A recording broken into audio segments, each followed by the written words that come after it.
And that's how I know I don't have spider senses. What's going on, everybody? This is the Coverbandconfidential podcast, the podcast for cover band musicians and band leaders to learn how to rock more and suck less. Here in Atlanta, Georgia, I'm Adam Johnson. In Greensboro, North Carolina, I'm Dan Ray. I don't remember if I talked about this on the show, but feel like I might have, that I got bit by a spider a while ago. Not sure how. Yeah, a couple months. And I'll be dipped. It happened again.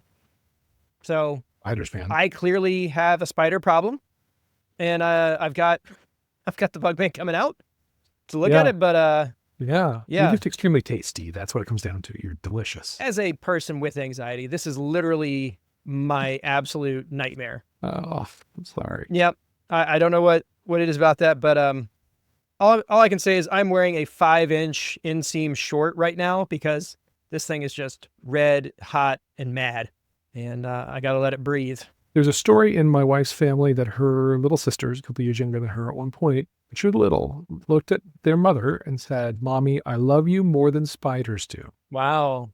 Which, if you imagine your little sweet little baby saying that to you, that's a lot.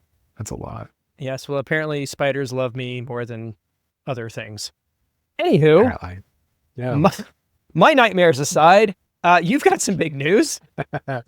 I do. Hey, I'm vertical. I'm bipedal. As of we're recording this on a Tuesday night, the 18th, and as of Thursday, I am now cleared to put full weight on this foot in my orthopedic boot. And the doc and the physical therapist who I saw yesterday morning both agree that I'm ahead of schedule in terms of both range of motion and strength.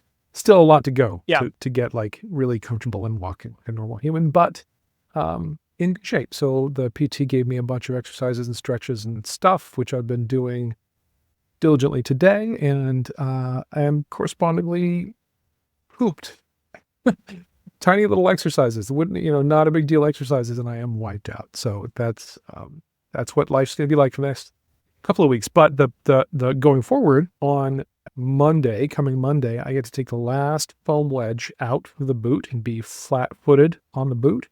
And then the following Monday after that, I get to try walking in a shoe, like normal human beings' shoe. So that's exciting. That is an exciting time. So yes, progress, good progress. I'm off the couch, sleeping in my own bed upstairs. I can do stairs now. Yeah. That's a big improvement. I don't move fast. That's okay. I also had to order imagine like a pair of sandals, pair of Tevas, but they strap on the outside of your shoe and add like a Frankenstein sort of height to the bottom of your shoe because you're in a boot and that boot raises your heel off the ground several inches.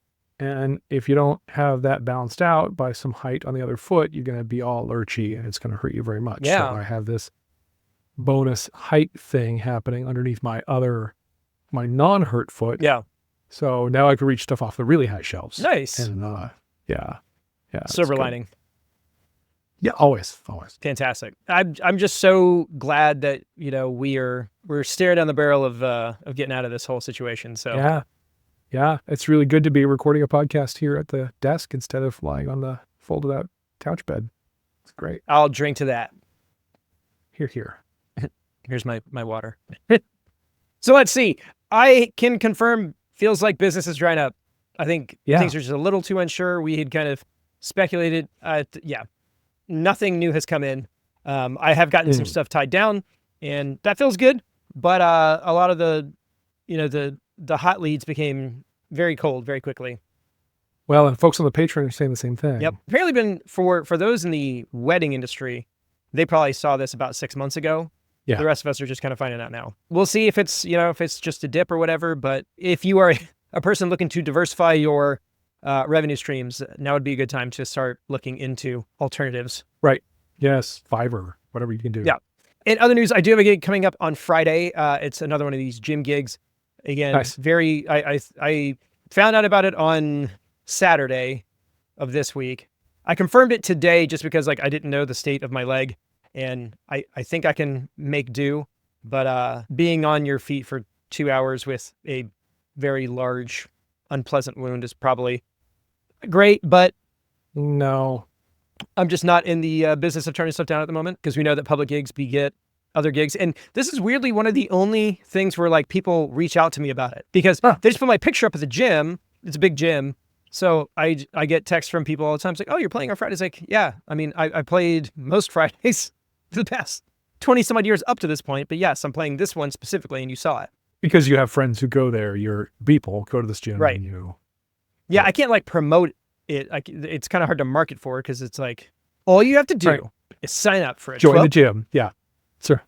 Fair. But I get it. They're trying to build community, and this is the way to do it. So that's cool. Do you think it's working? I haven't been. Again, I'm doing these once a month, and what they've been trying to do is set them up so that they coordinate with like other events. So like there's a pickleball tournament, and then this is kind of like the wrap of that event. Hopefully that's what's coming up on Friday, because I did remember the one where the person got fired from the free gig and scared all the people away. So I played to nobody. I'm hoping that doesn't repeat itself. Optimistic that it won't, because I'm the person playing first. So the only person who can scare people away is me. That's right. So hopefully I managed to not do that. Good. I approve. Yeah. Let's see. Other stuff. Gear news. The SKB racks that I bought when we rebuilt the front of house deal, bought them in October, literally have done like less than 5 gigs for them, and multiple latches have broken. So I submitted a report with SKB, and they sent me the hinges today. So I will be swapping those out at some point, and more than likely getting rid of those, because that's not cool. No. And I'd rather just take a hit on them now when they're still like in fairly nice condition, and get something that will hold up a bit more. Yeah. But to say I'm disappointed is an understatement. Especially all the work to screw your stuff into it and build the whole rig inside it and then have it fail like that. That's too bad. Yeah. So I don't know. I've had good experience with SKB stuff and not so good experiences. So just like anything else, it's a mixed bag, and I will be looking at other solutions. I did see Scott Uhl did one about the fiasco cases, and they have been hitting me very hard in the ad space. So same kind of idea as like Circle 3, but instead of these like really thin, lightweight aluminum racks, they're like wooden, but same kind of form factor where they're shallow and they sit in a Pelican, portability type deal. So they are definitely more expensive, but if they solve the problem that I'm looking to solve, then I will absolutely consider it. All right. Not a lot of housekeeping, no review this week. We've had a bit of a dry spell this quarter. Really, folks, with the reviews, come on. So easy. Just do it. Do it right now. Stop what you're doing. Leave a review. I think, here's the thing. We should challenge people to post the shortest review possible. Okay. The easiest, 3 words. I don't know. Find a way. Call it vanity. Call it what you will. We currently have 85 total reviews. We can make that 100. Yeah. Easy. This week. Yes, absolutely. So if you want to help us get to 100, leave a review if you haven't done that before. That'd be awesome. We just gamified it right there. It's perfect. Well, and not only that would give us like 3 months of episodes to do. That's true. See? To shout out your band name. Totally. So do that. 100%. Do it. Last week we talked about hitting 4,000 subs and a couple of other metrics. Well, we hit 850,000 total views on the YouTube channel this week as well. So like right after we made that announcement. So maybe 1 million just on YouTube alone is in the cards this year. That'd be pretty wild. So I mean, that's pretty cool. Yeah, awesome. We got a question this past week on the website through the Coverbandconfidential submission form deal from Connor Jordan. And I think the name of his company is Top 4D Entertainment. But that's certainly, if you go by what his email address is, that's what it is. Yeah. Well, you think about it as like 4-dimensional, like they're beyond the third dimension. It works on many levels, yes. Right? It's top 4D, but it's also top 4D. Well, and it seems like, I think they started this thing with a vision, because the question that he asked kind of speaks to entertaining in 4D, if you will. Connor says, we are considering expanding our band into multiple products at different price points. I'd be curious to hear your experience with this business model. Now, Dan, you and I spoke a lot last year about your attempt at kind of going this route. Yes. This was the mission I was on prior to this medically induced hiatus. Very much. So I've had a band that was essentially bar band, play in the corner for $100 a man for a long time. And then the idea was to take that personnel and upgrade the performance, upgrade the production, and have it be something that can be sold into weddings, private events, corporate, festival, that sort of thing. And so yes, I did a lot of thinking about this and some work. That new product, that new brand did have one gig prior to me going under the knife. And so I can get, I've got that far. Yeah. I mean, you made the thing that counts for something. I made the thing. Now selling it the way it's meant to be sold, that I haven't quite done yet, but I've made the thing. That is definitely true. And it's also true to your whole model is that you have multiple products, multiple brands built out of the same stuff. Yep. That you can sell into various different markets. Yeah. So our intent was to have basically different imprints of the same lineup. So there's the 80s version, a 90s version, something in the top 40 world. And then, we kind of spun out the pop punk thing too, just for the fun of it. The main benefit of that is that it gives you opportunities to fill more dates because you have more to offer the general marketplace. Because for as many folks that want to have 80s bands, like an 80s party is like a thing that maybe you go to once or twice a year. So you've got to find ways to fill the rest of your calendar. And a good way to do that is to diversify. And being able to offer things at different lineups, different price points. We're currently operating at a 6-person lineup, but we can drop that down to 4 like very easily. We've done that a number of times. So the idea there is just to be as flexible as possible, offer as many services at as many price points in order to meet demand, but also to, expand your business. And I would say that it's been fairly successful. I think at the end of the day, the thing that we are most known for is the main product, the first product, because it's the one that's been around the longest and has had the most experience. The one thing you do have to be really careful about when you start considering this and working it out is that you're going to have very differing levels of quality for the product that you're putting out. Because as much as you may know a certain era of songs or have a certain amount of experience with the personnel, spinning up a new show from scratch is just going to be rougher than the smooth, polished, well-rehearsed, well-researched product that kind of puts you in this place to begin with. So I can say with big certainty that the 80s product is the most polished product of our lineup. I don't know how it couldn't be, Right, for sure. I mean, just in terms of stage hours, nothing hones you like stage hours. You've got thousands more stage hours with the 80s product than anything else. For my band, our general purpose cover project included a lot of 80s, and then we picked out 80s as the place to focus for the upscale offering. But I was not satisfied with that. I had to make it harder. I had to add that we're going to play to tracks. So a lot of our work that we'd done on those tunes was at best sort of informative about how we were going to deliver them in the new project. And in some places actually counterintuitive because we had reorganized songs a little bit to fit us better, but it was going to fit it to a track. And so our muscle memory about the structure of a song had to change, or there was just a lot that we had to figure out from scratch. The big benefit, of course, is the hard part. The hard part about a band, the hard part is finding the people. Yeah. Once you find the people, the rest is just work. It's just rote work. But finding the people takes energy and advertising and creativity and soft skills and hiring and choosing not to hire and all of the stuff that goes into finding the people. If where you are, Connor, Jordan, is I've got the people, well, great. That is a fantastic place to start from. Boy, be glad you're there and not starting from scratch with a new whole thing in terms of the personnel of it.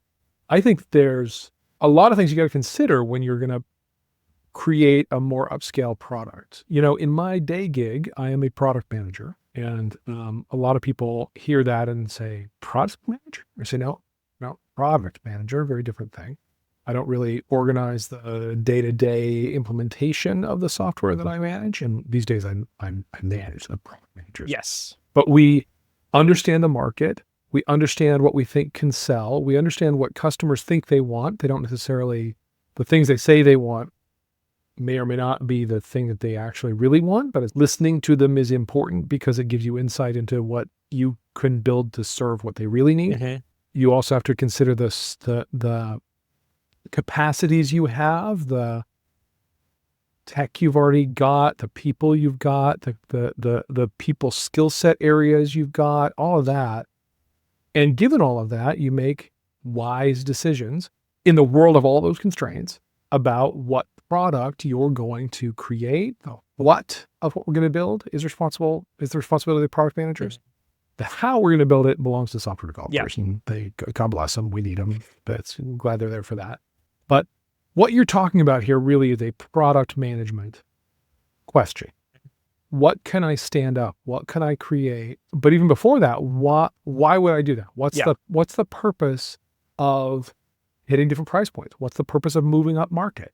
What's the purpose of all that? If this is a band of hobbyists,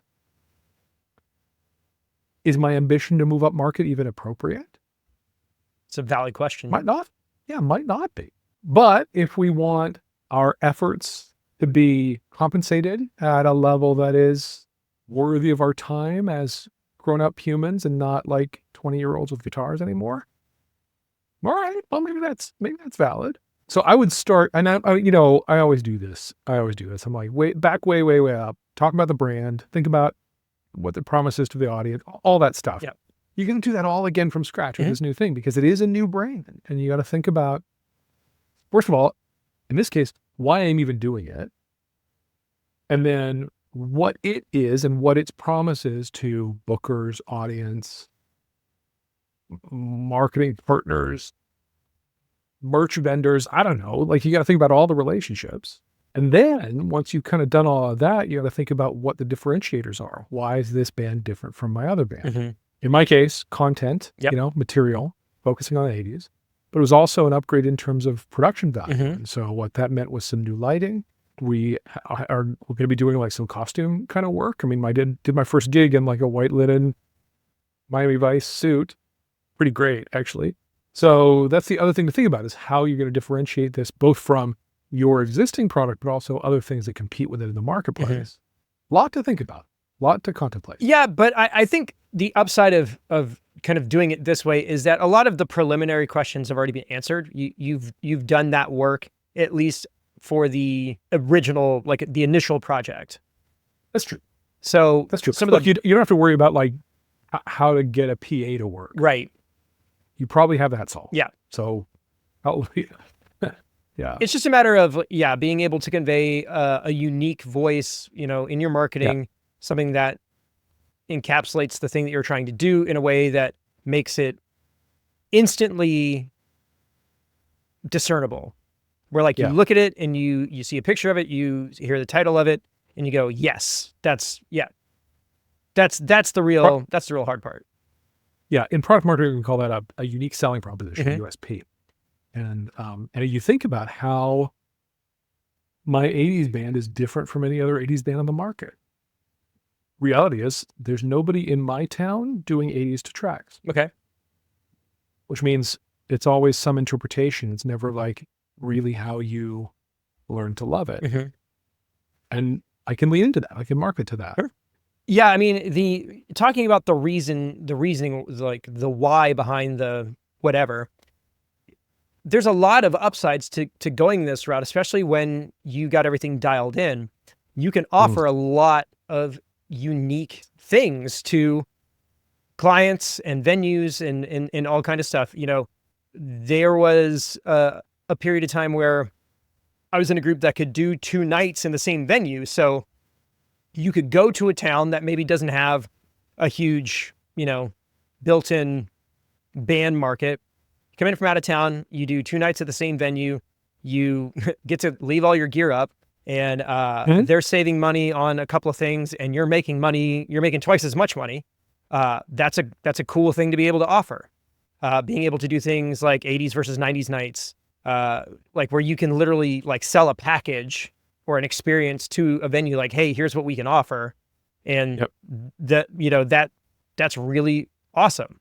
And even as far as being able to adjust the lineup for either one of those projects, that means that you're able to hit 2 different potential markets at, let's say, 3 to 4 potential price points.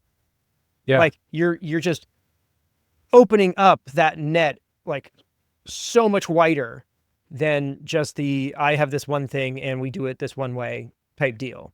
For sure. So I think if this isn't something that has occurred to you, consider it.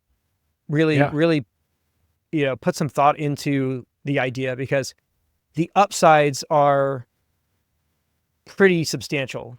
Hard to argue with, really. Yeah, and if I'm honest, I mean, it seems like a ton of work to even get ready for that one gig that we did. But the reality is, compared to standing up a band from scratch and getting it ready for its first gig, having met on Craigslist a few months earlier, nothing. And all of the incremental work was a choice I made. It wasn't like, this is the basics. Mm-hmm. It was, enhancement above that. Right. And so, and therefore optional. Well, but in kind of the way that you said it, the whole thing kind of trickles down, because, you're like, all right, well, we went to all this trouble to learn how to play tracks for this project, and we bought all this new production-y, lighty stuff for this project. Well, guess what? The downstream products have access to all of that now too. Yeah. So yeah, it is one of those things that benefits every layer or every level of the business. That's right. Yeah. At the one gig we played so far, we opened for ourselves and then changed into costumes at the break. And I did not turn on the lights, the fancy new lights, in the first half, because I wanted to save them for the second half. And I think it was effective. I heard from people who were there that they appreciate, like, it was a clear expression of a new thing happened. Right. But if I had just my general purpose band hired, I'd bring my tube lights. Why not? Why not? Yeah. May as well elevate that too. So, our experience, at least from my side, has been positive. The only thing that you really have to worry about, and it's like honestly the best thing to worry about, is that some version of this thing that you're trying to put together becomes exponentially more popular than the other things, and you only have time to dedicate to the one flavor. Oh no. Yeah, that'd be a big problem. Problems you are really just dying to run into. Yeah. The other thing that doing this kind of diverse offering allows you to do is to kind of do that beta testing. Mm-hmm. Go and work through the things and be like, what of what we're trying to do works in this market better than everything else?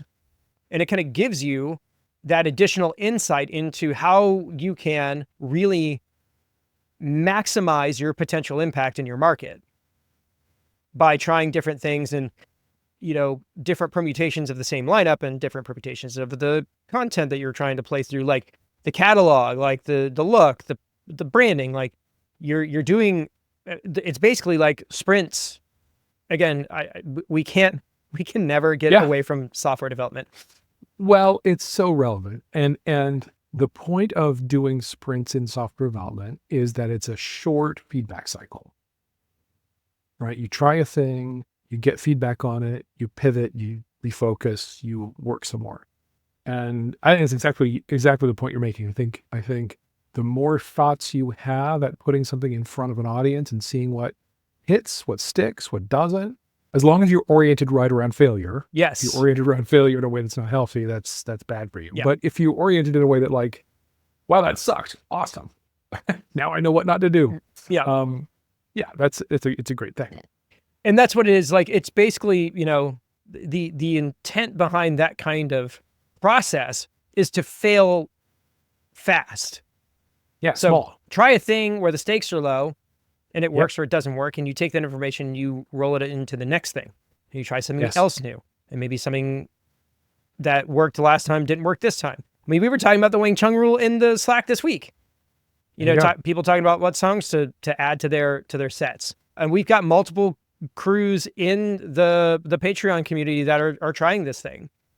We've got a Southern rock group that is going to spin out its own like dedicated country version, where they're kind of similar, but not really. And there's definitely an entire lane of work that you have access to if you play nothing but country that you don't have playing top 40 and Southern rock. So there's a lot of options out there for you. It's just a matter of somebody having the vision to do it and the time and resources to spin it up. And then it's just the doing. But it's worth it, because having the ability to offer these different products is just going to widen the net. Because specializing is good, and it will get you a certain slice of the market. Maybe that slice of the market is very lucrative, but again, it limits you in other ways. So find ways to be as versatile as possible at as many levels as possible, as many price points as possible, and it'll work. It has worked. It will. Yeah. The odds of it working are very high. That's right. There's some effort involved, but it's worth it. The way that I kind of look at it is, you started off, you did all the hard work, like at the top, like you did the thing. And then every time you kind of like spin it off, like the slice of the pie gets smaller as far as like the things that you've got to determine. The other things, again, the foundation's already been laid. You've done you've put you've laid the groundwork, if you will. And it's just a matter of building different things on it. I mean, both in terms of tech and in terms of my drummer, Charlie, and I now, we're in each other's pockets so deep when we play, like we know how much change each other's carrying. Like, I hear him headed toward a fill. I know where it's going to land. I can get there at the same time with guitar. Like we've got that band telepathy thing going. And that's true across projects. Putting a track behind that felt like a barrier for a minute. Mm-hmm. It felt like we were both playing to a framework that was uncomfortable and unfamiliar. But once we got familiar, like, oh yeah, there's Charlie's fill. And I could do the same thing there as here. So whatever muscle you've built in one product, it really does carry over to another, even when you've changed a lot about how you're delivering. Well, it also allows you to be a lot more, let's say, nimble. The event that we did a couple of weeks ago, it was billed as an 80s party. They wanted 80s music. That's what that was there. But like the majority of the people that were there were my age. And so we knew from the get-go that there was just a bunch of stuff that we weren't playing that we know they would love.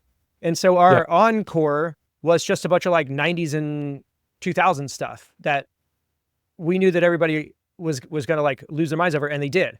So it gave us the ability to kind of amp up the experience of the client and their guests by getting something that they weren't expecting, but appreciated in the moment. And if we had just drilled down and drilled down and drilled down and drilled down to only the stuff that like the 80s band did or does, we would have totally missed that opportunity to, surprise and delight our customer, who was super grateful. Yes. And paid us for it. So do the hard work. It will absolutely be worth it. My experience with this is that it works. And if you have the time and resources to put behind it, do it. No regrets. Yep. And that's it. Cool. I'm not even going to ask you if you have any parting words, because I know you don't, because we already said all the things we could say. We did it. Again. It's like episode 360 something. We're still finding new ways of saying the same stuff. That's right. That's innovation. And an increasing number of people every week seem to enjoy it. So I don't get it. There you go. Yeah. Well, but we're grateful either way. Thank you, increasing number. Thank you, increasing number. Thanks. There was a joke we made, years ago, where it was like, we were talking to our listener. And there's like more than one of them. Yeah, we can't make that joke anymore. Nope. I mean, we can, but we're being humble, but not sincere. No. And nobody likes that. Yeah, no. So we won't do that. It's bad. Folks, thanks so much for tuning in. Couldn't do without you. Another, just real tight, to the point, just good stuff. That's what you come for. Structured, all the good things. So we appreciate each and every one of you. We're going to hit 1 million total views on the YouTube channel and 100 reviews. I can feel it. It's so easy to do. Do that review. Do it. It's right in front of us. If you'd like to support the show, you can do any of these things, but I'll go ahead and call it for this week. In Atlanta, Georgia, I'm Adam Johnson. In Greensboro, North Carolina, I'm Dan Ray. You have been listening to the Coverbandconfidential podcast for the week of March 21st, 2025.